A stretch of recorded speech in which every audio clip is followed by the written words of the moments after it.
Hello, very good morning, children. Today I am going to launch video number 3 for the poem Song of the Open Road.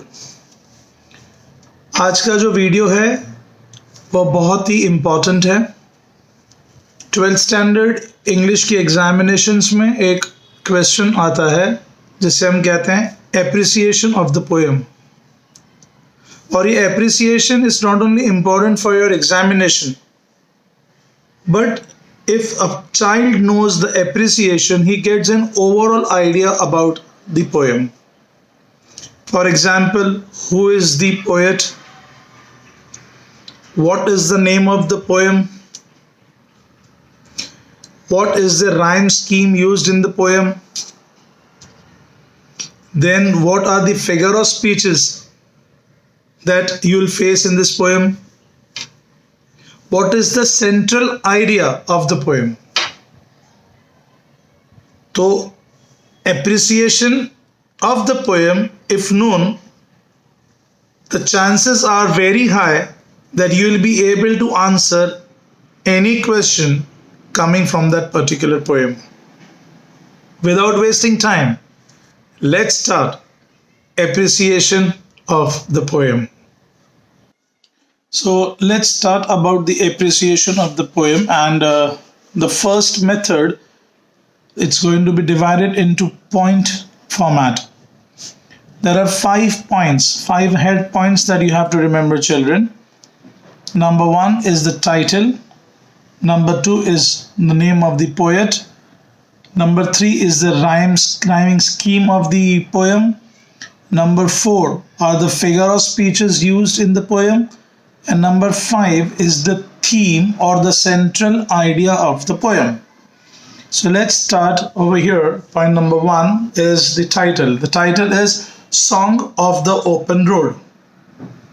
We go with point number 2 about the poet. The name of the poet is Walt Whitman. You can, if you want, you can write down, he is one of the greatest canons of American poetries. Then we can go to point number 3 is the rhyme scheme. As in my first video, I have already clarified it that he is a master of free verses and therefore he does not follow any particular rhyme scheme. We go on to point number 4, the figures of speeches. Now if you go through the poem, there are many lines, but I have removed some important ones for this answer. Okay. In my next video, I am going to explain you more figure of speeches from the poem. So, the most important figure of speeches to be mentioned in appreciation are, number 1, metaphor, where line number 3 has these words, long brown path. Here it is an indirect comparison made, and there are no words like as and like over here.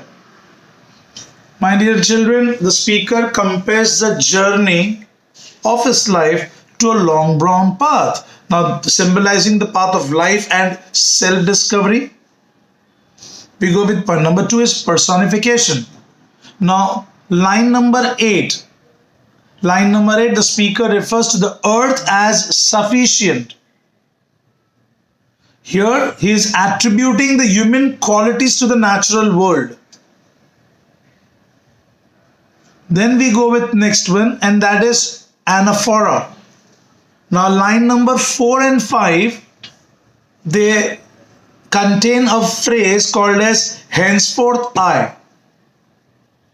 So these lines where there is a phrase getting repeated, this practice of repeating phrase before the statement, before the main statement, is called as anaphora. So let me teach you what is anaphora now.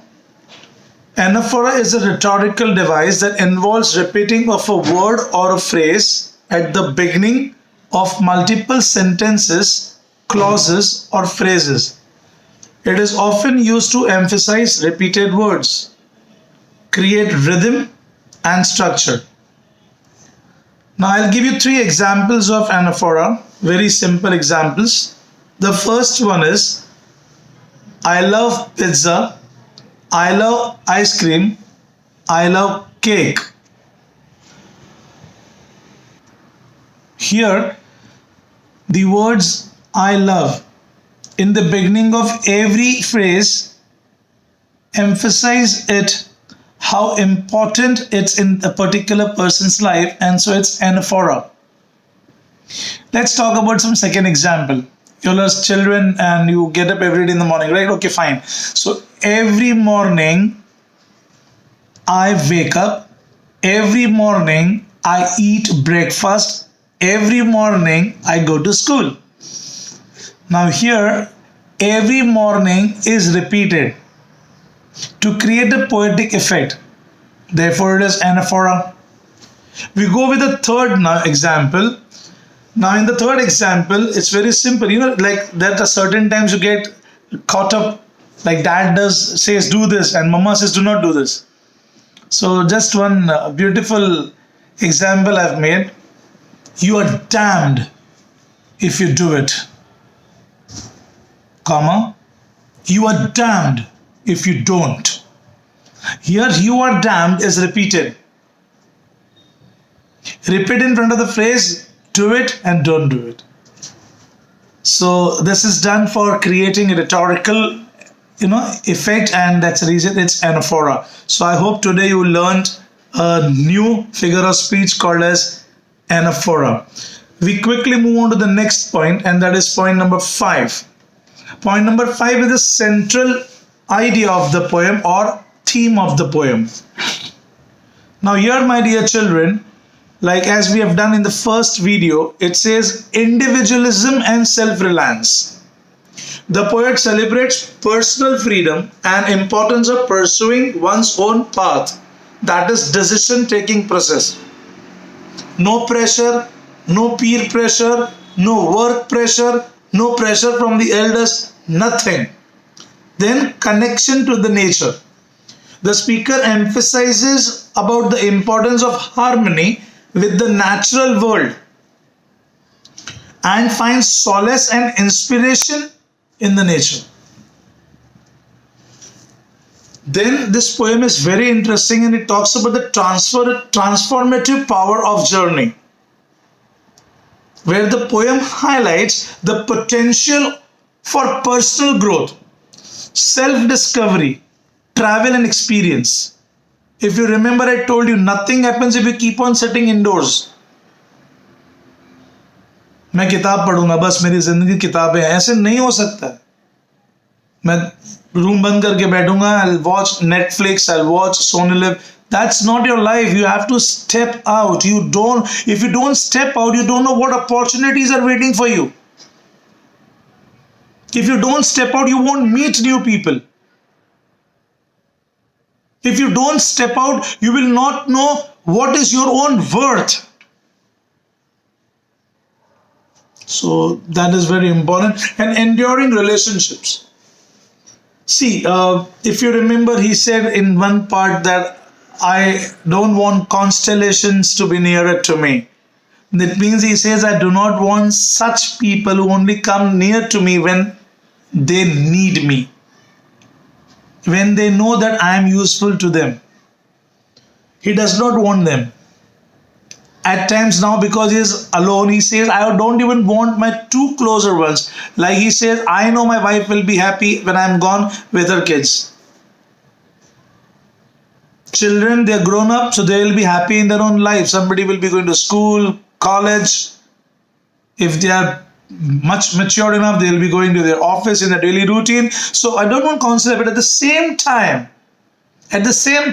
he says that I cherish those memories, those delicious memories, and I take the burden of them wherever I go. Those who have made me happy, I will make them happy too.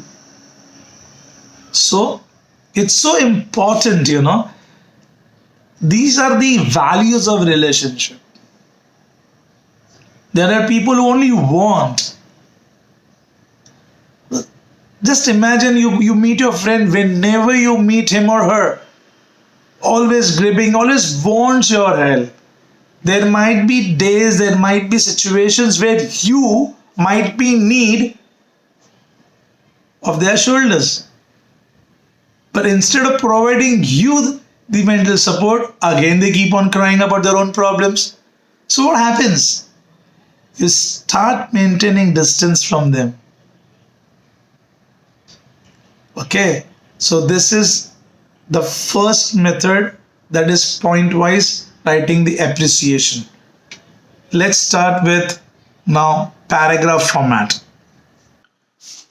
While writing the appreciation in paragraph format, I basically write the appreciation in 3 paragraphs.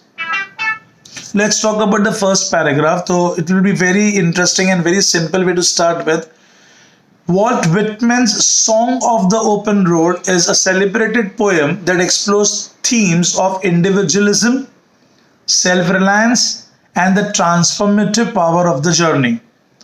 Written in free verse, the poem deviates from traditional rhyme schemes but maintains a rhythmic structure through its use of anaphora and repetition.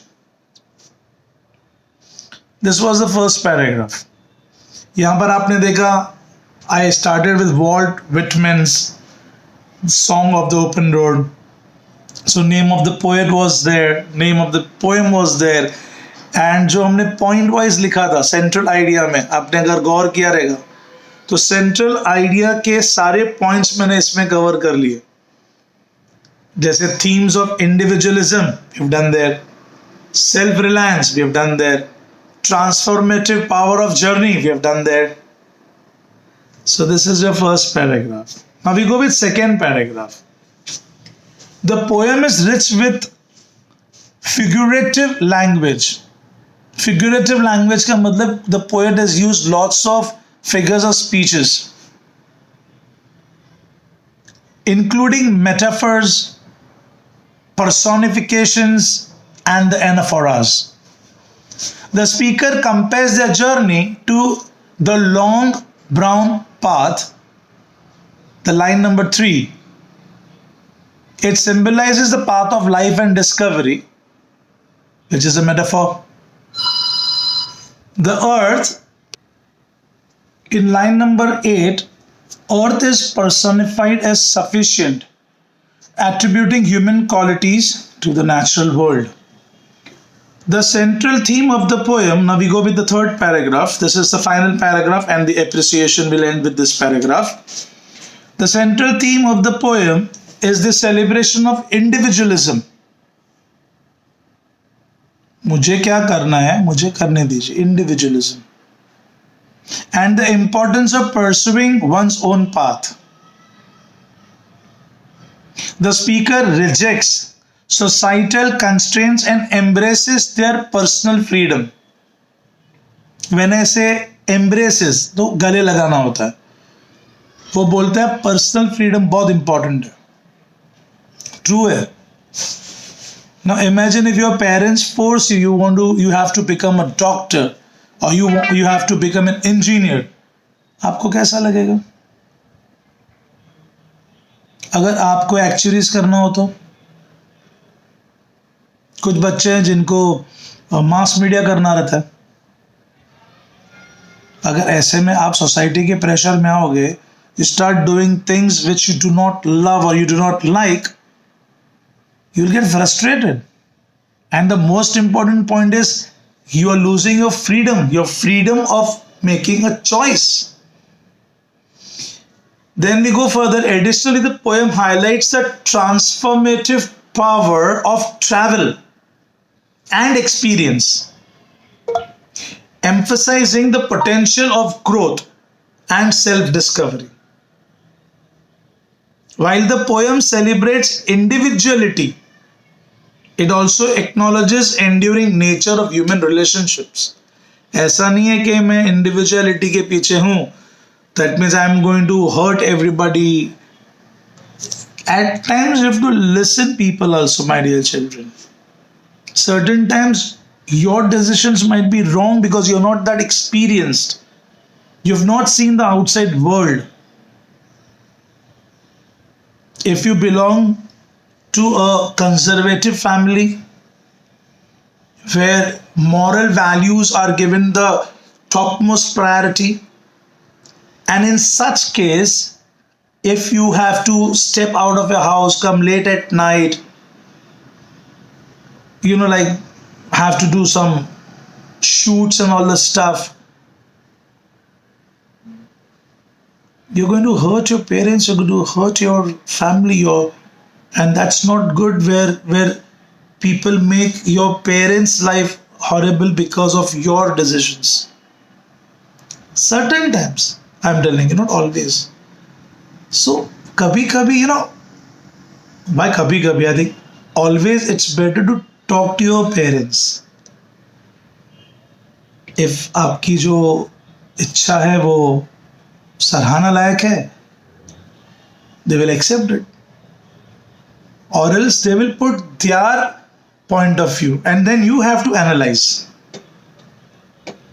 Okay, so now how does he refer about relationship as old delicious burdens? These are the memories, the good memories of his kith and kins, of his friends, of his family members, that he is carrying and is happily willing to carry it further also.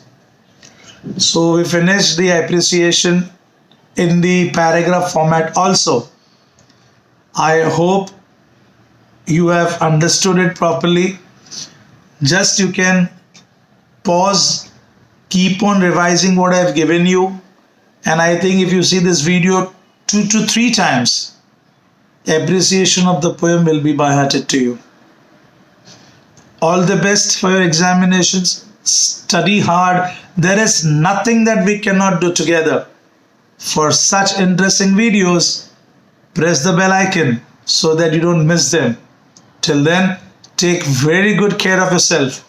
God bless you. Bye-bye.